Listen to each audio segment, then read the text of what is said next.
दोस्तों मैंने आपको अब तक जो भी सिखाया है, जो भी पढ़ाया है ना, वो अब तक मार्केट में काम कर रहा है और वेल तरीके से काम कर रहा है। आप अगर ट्रेड लोगे ना तो 10 में से आपके कम से कम 2 बार ही स्टॉप लॉस होंगे, लेकिन आपका 10 में से 8 बार तो आप पास होगे और अच्छा टारगेट लेके जाओगे। तो दोस्तों देखो, मार्केट ना इस कैंडल से शुरू होता है, 9:15 वाली कैंडल।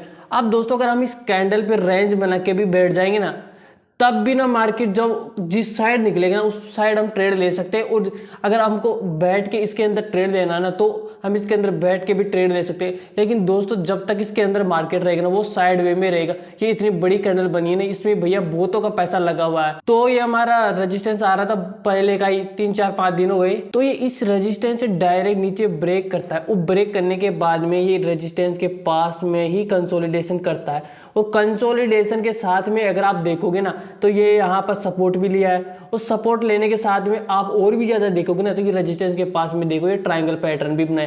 ट्रायंगल पैटर्न के बाद में ये अच्छी सी एक कैंडल ऊपर क्लोजिंग दी।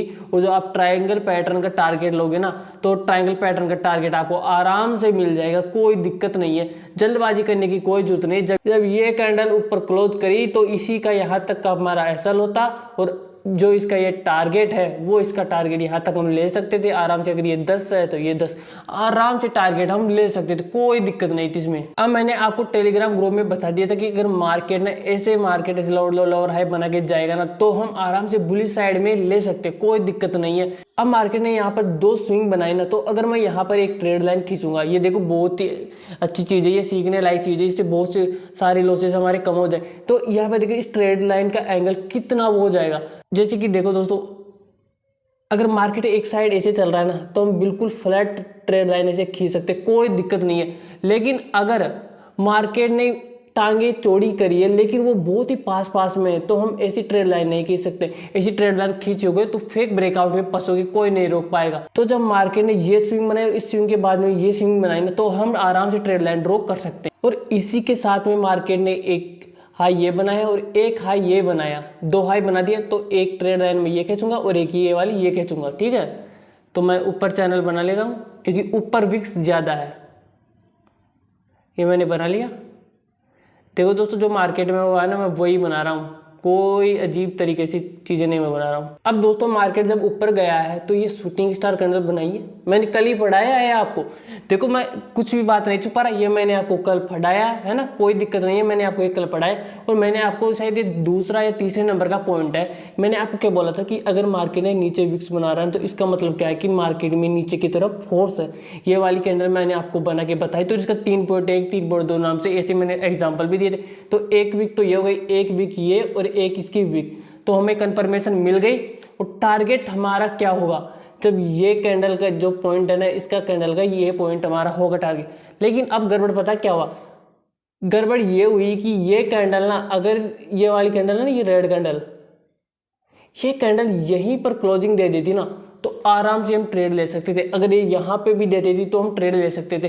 लेकिन ये कैंडल देखो इतनी बड़ी यहाँ पर क्लोजिंग दी है, 3 कैंडल्स को खा गई। तो हम चाहे शूटिंग स्टार कैंडल बनी है ना, तो हम ऐसे में इसको ट्रेड नहीं कर सकते। लेकिन ये कैंडल बनने से पहले जब हमें यहाँ पर 2 कंफर्मेशन मिल गई ना, तो इसके ओपन होते ही हम आराम से ट्रेड ले सकते थे और ये इसी कैंडल का हम एसएल भी रख सकते थे, ठीक है।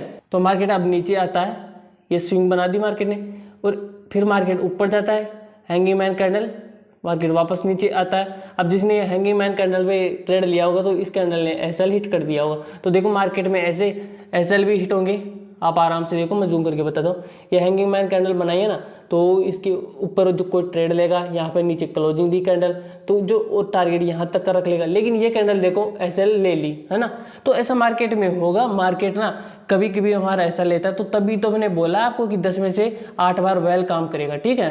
अब वापस मार्केट ऊपर जाता है, ग्रीन कैंडल बनाई, और मैंने आपको बोल दिया था टेलीग्राम में कि मार्केट अगर यहाँ से ऊपर जाएगा ना, तो यहाँ पे कंसोलिडेशन करके अच्छा तोड़ेगा। लेकिन अगर मार्केट नीचे आया तो बहुत ही अच्छा मूव देगा।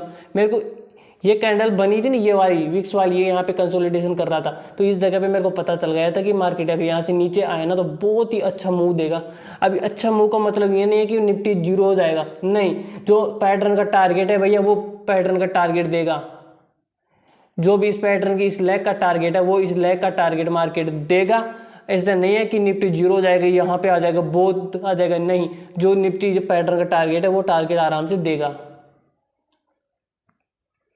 तो ये कैंडल नीचे क्लोज करी, हम आराम से ट्रेड ले सकते थे और टारगेट हमारा जो पैटर्न का टारगेट है वो यहाँ तक का हो जाता आराम से, कोई दिक्कत नहीं थी इसमें। अब मैंने आपको ये चीज़ पहले भी पढ़ाई थी और अभी भी मैं पढ़ा रहा हूँ, ये मैं चीज़ें बार बार मैं आपको बताता हूँ। प्राइस एक्शन में देखो मार्केट नीचे आया, ऊपर गया। अब ये कैंडल देखो, ये वाली कैंडल है ना, अगर ये कैंडल बड़ी बनती और ये कैंडल छोटी बनती ना तो ये मार्केट और भी नीचे जाता, लेकिन ये कैंडल छोटी बन गई और यहाँ पे पूरी गड़बड़ हो गई है मान लो। ये अब गौर करो, प्राइस एक्शन को ध्यान से देखो, यहाँ पर देखो छोटी कैंडल बन गई ना तो सेलर वीक हो गए मान लो आप। अब मार्केट ऊपर जाता है क्योंकि देखो पहले छोटी कैंडल, फिर बड़ी कैंडल, फिर उससे बड़ी, फिर उससे बड़ी, और ये देखो छोटी कैंडल, मतलब सेलर वीक पड़ चुके हैं। ऐसे प्राइस एक्शन को ध्यान से देखो, प्राइस एक्शन सब कुछ बोलता है, प्राइस एक्शन ही तो बोलता है कुछ जो बोलता है जो। तो देखो ये छोटी कैंडल मतलब प्राइस एक्शन अब वीक पड़ चुका। अब देखो मार्केट नीचे आया, नीचे जाने का हायर हाई बना दिया, हायर हाई के बाद में हायर लो। अब दो स्विंग बन चुकी है। अब मैंने आपको पहले भी बता दी कि स्विंग बनने के बाद में आप आराम से ट्रेड लाइन खींच सकते हो। ये मैंने ट्रेड लाइन खींच ली।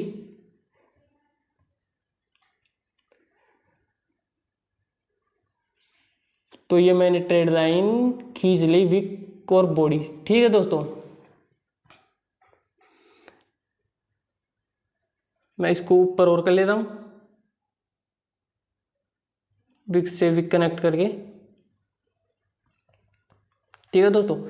अब देखो प्राइस एक्शन का मैजिक देखो आप। अब मार्केट ऊपर जा रहा है ना, ठीक है।